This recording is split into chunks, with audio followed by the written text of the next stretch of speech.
রাঙামাটি ও খাগড়াছড়িতে নানান আনুষ্ঠানিকতায় শুরু হয়েছে পার্বত্য অঞ্চলের বিভিন্ন জাতিগোষ্ঠীর বড় সামাজিক উৎসব। বছরের শেষ দিন ও বর্ষবরণকে ঘিরে পাহাড়ি জনপদ এখন উৎসবের আমেজে। এমন উৎসবে সামিল হতে পেরে উচ্ছ্বসিত তরুণ তরুণীরা। রাঙামাটিতে হ্রদের জলে ফুল ভাসিয়ে শুরু হলো বৈশ উৎসব। বিজু, বৈশুক, সাংরাই, বিহু, বিশু, চাকরান নামে জেলার নানা পাহাড়ি জনগোষ্ঠী উদযাপন করে তাদের সবচেয়ে বড় সামাজিক উৎসব। সাংস্কৃতিক অনুষ্ঠানের পাশাপাশি চলছে মেলা ও বিভিন্ন ঐতিহ্যবাহী খেলা। উৎসবে সামিল হতে পেরে উচ্ছ্বসিত তরুণ তরুণীরা। দুঃখ কষ্ট দূর হয়ে নতুন বছরে সবার মাঝে বিরাজ করবে সুখ শান্তি, এমন প্রত্যাশাই তাদের। বিজু বিশু অনেক আছে, অনেক জাতিগোষ্ঠীর। এটা হচ্ছে আমাদের জন্য আনন্দদায়ক পাহাড়ের জন্য।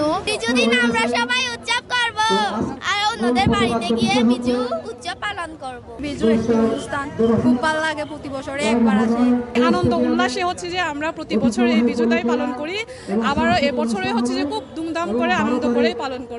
বিজুতে তো আমাদের ঐতিহ্যবাহী অনেক খেলাধুলা থাকে, সাথে আমাদের ফুটবল খেলা, তারপরে চুলা খেলা, নাদেন খেলা থাকে, অনেক কিছু বলি খেলা দেওয়া হয়।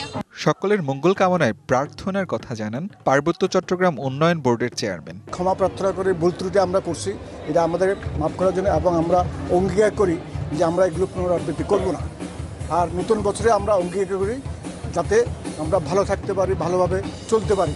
এদিকে বৈশাখী উৎসবকে কেন্দ্র করে এবারও রাঙামাটিতে আয়োজন করা হয় বলি খেলার। শুক্রবার বিকেলে চিংহলা মং চৌধুরী মারি স্টেডিয়ামে ঐতিহ্যবাহী এ খেলা উপভোগ করতে ঢল নামে মানুষের।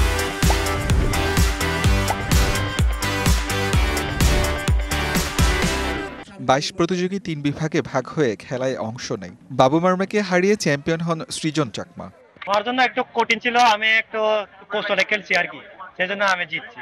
অনেক ভালো লাগতেছে দাদা, তারপরে অনেক কষ্ট হয়েছে দাদা, এটা যে জেতার জন্য কত কিছু করা লাগে আমাদের। অন্যদিকে সকালে খাগড়াছড়ির পৌর টাউন হল প্রাঙ্গণ থেকে বের হয় মঙ্গল শোভাযাত্রা। এতে ঐতিহ্যবাহী পোশাকে অংশ নেয় সব বয়সীরা। বাদ্যযন্ত্রের তালে নেচে গিয়ে তারা অংশ নেয় বর্ণিল শোভাযাত্রায়। DVC news desk.